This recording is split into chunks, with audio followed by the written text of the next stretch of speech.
rather than standing there. So, can I start? Yeah, please. Can everyone hear me? Yep. Yes. Just let me know throughout the thing. So, my project is about function mapping using artificial neural networks. My supervisor is Dr. Richard Neville. My moderator for the second mark is Dr. Kun Q Lau. And I am Batuhan Fidan.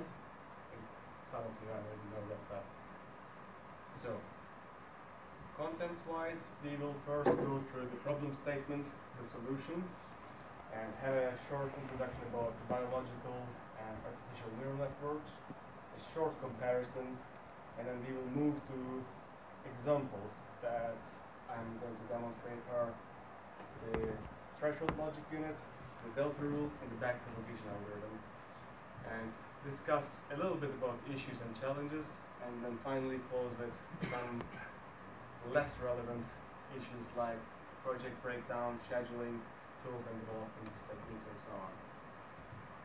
So the problem statement, the problem is to build, implement, and test neural structures and algorithmics to enable an artificial neural network to perform function approximation. And when you do that, you want to do that with high accuracy and low error. And prior to this, I had to, or I need to, still need actually, but I had to build a number of prototypes to enable me to understand the background theory of neural networks, and also had to implement and test some simple functions like AND, OR, NOT, or XOR, and these will basically continue with, let's say, X square, sync, and so on.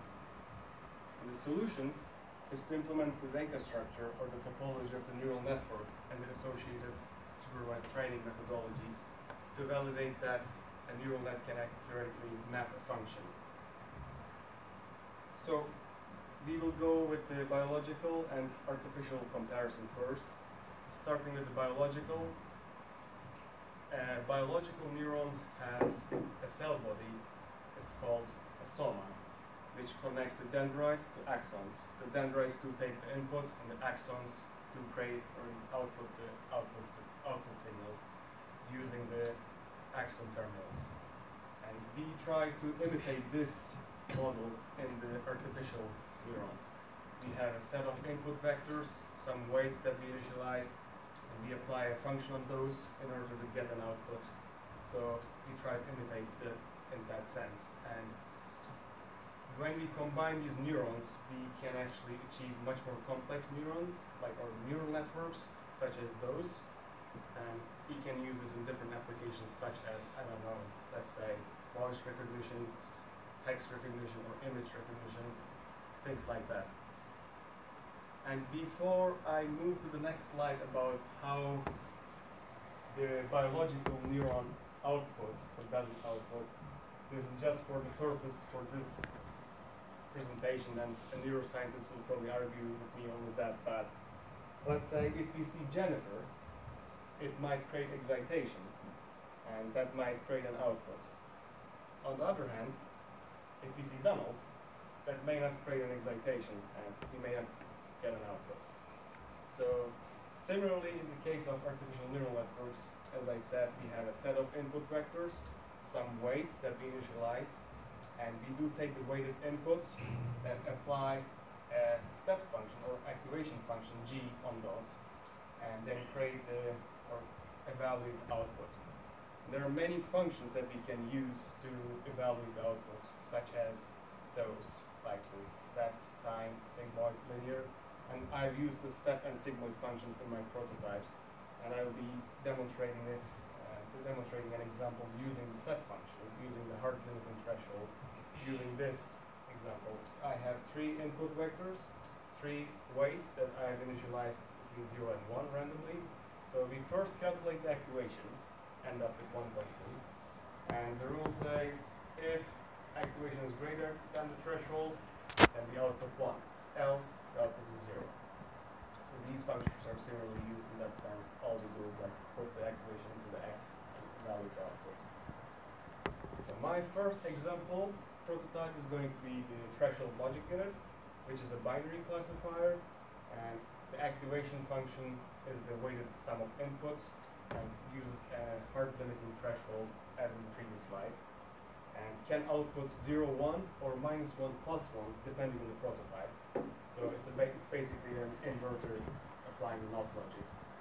And the most important thing is that it uses the perceptron training rule, and it continues until the output matches the targeted output. So we basically form a new weight vector, we update the weights, as long as the output does not match the target. So we are trying to match the targets by updating the weights in every iteration, every cycle basically.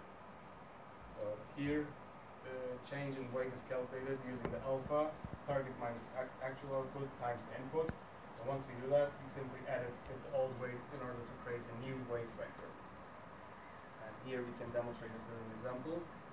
This one prototype is the NOT logic. It's an inverter, so we just input +1 and expect it to give us a -1 or -1 to +1.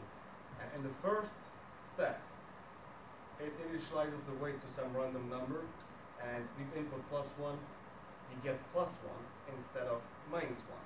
That means we need to apply the training algorithm and then calculate the change in weight that we need to have, and then we basically continue that until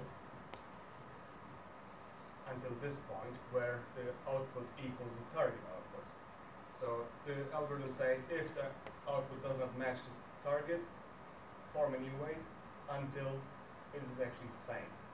So here we can see, for example, the +1 gives an output of -1, which matches the targeted output -1. So we stop forming the new weights, we don't calculate the change in weight anymore, the program terminates there. The delta rule is the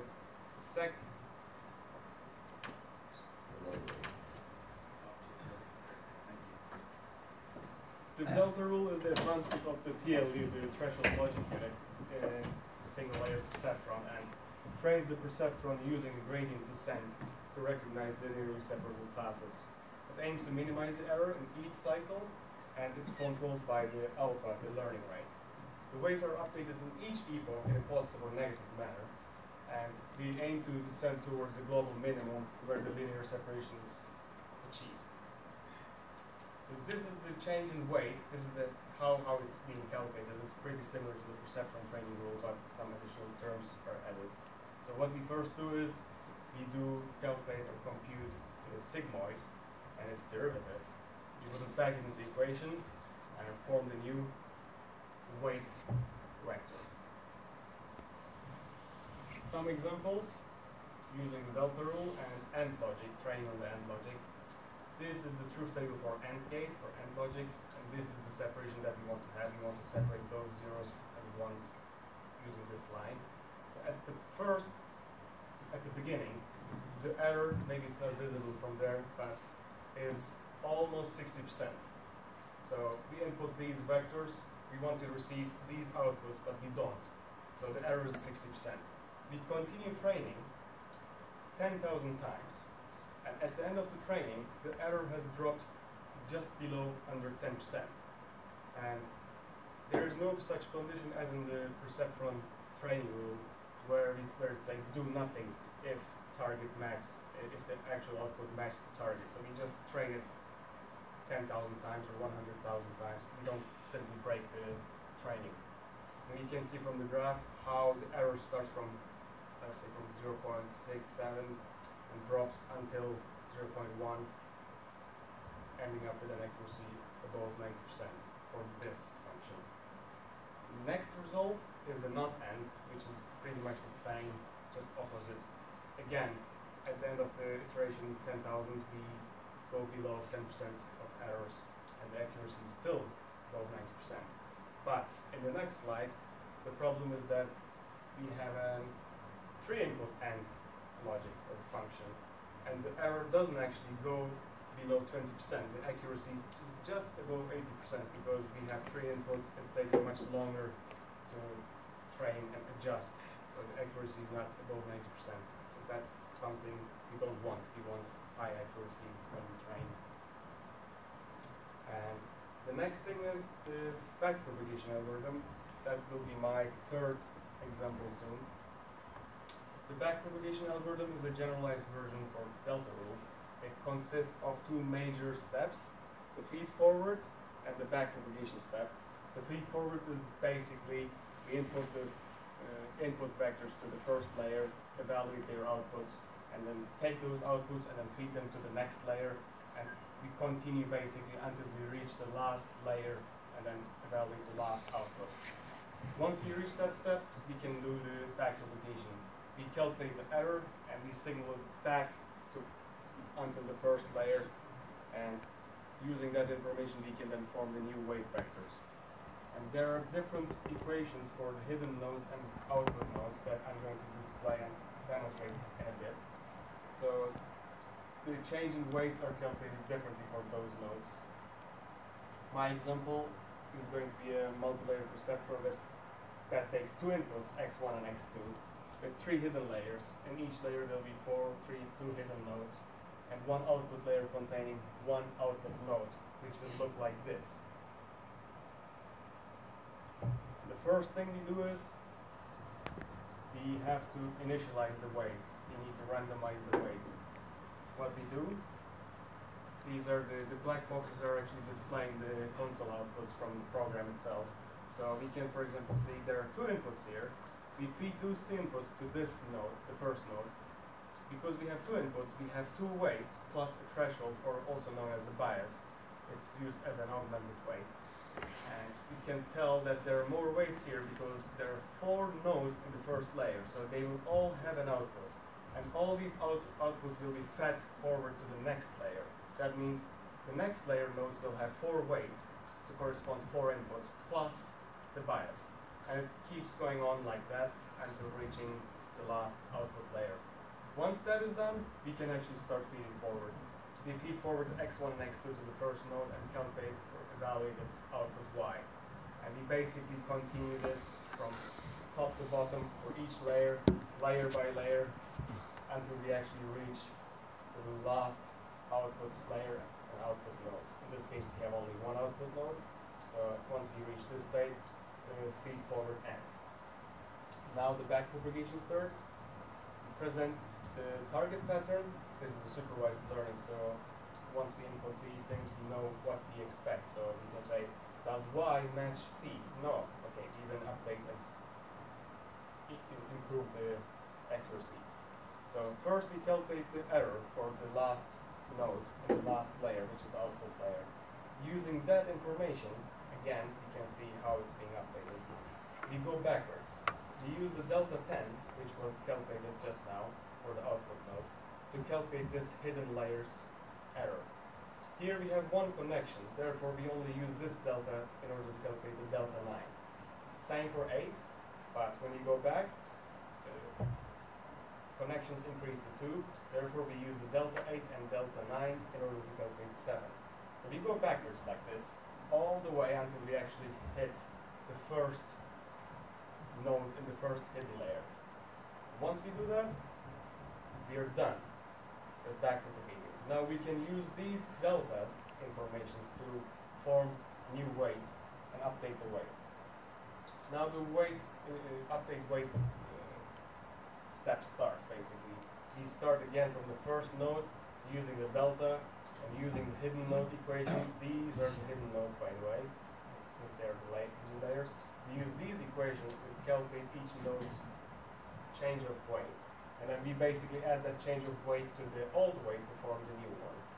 So it's being used for each node one by one in the same order until we reach the output node, where we use a different function again that was also shown in the algorithms page to update the last weight.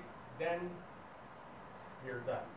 This demonstrates how the program does the updating after just one cycle. So we can see layer 1, node 1, we have calculated the delta, the change in weight for weight 1, and then we have formed the new weight. And same for the 2 and the threshold, basically, or as known as the bias. So that's just once. Here, we carry out that thing here 10,000 times. For example, for an AND function, once we train it 10,000 times, we can see that the error drops after a couple of hundred epochs from above 90% to less than 10%, so it's pretty accurate in that sense. And these are just two different runs, two different experiments. For x squared, let's say, again, the error drops eventually very fast. Sometimes it gets stuck, we will get to that point soon, and sometimes it gets like very fast basically. The accuracy is like achieved in a few cycles. And lastly, the XOR. You can see on the left hand side how the XOR graph converges and how it doesn't converge on the right hand side. That is one of the problems one of the challenges and issues that I'm going to talk next. The main challenge and issue of this project is to keep the accuracy above 90%. That's what I need to research about, and that's the aim of this project. We want very accurate results with function approximations using the neural nets. And the other one is the XOR problem that I just demonstrated here. You can see that it doesn't converge. The reason was explained by Vlad quite nicely here, plus this is the same graph basically. Imagine if we initialize the weights and we start at the point P, this is the weight versus error. We start here. The gradient descent algorithm is a local algorithm. It doesn't know about the surroundings, so it just makes use of the information at that current weight vector. So what it does is just it goes down to the local minima, which is not what we want.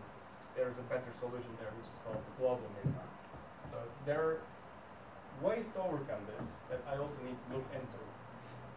I know a few of them, but I haven't implemented them yet in my prototypes.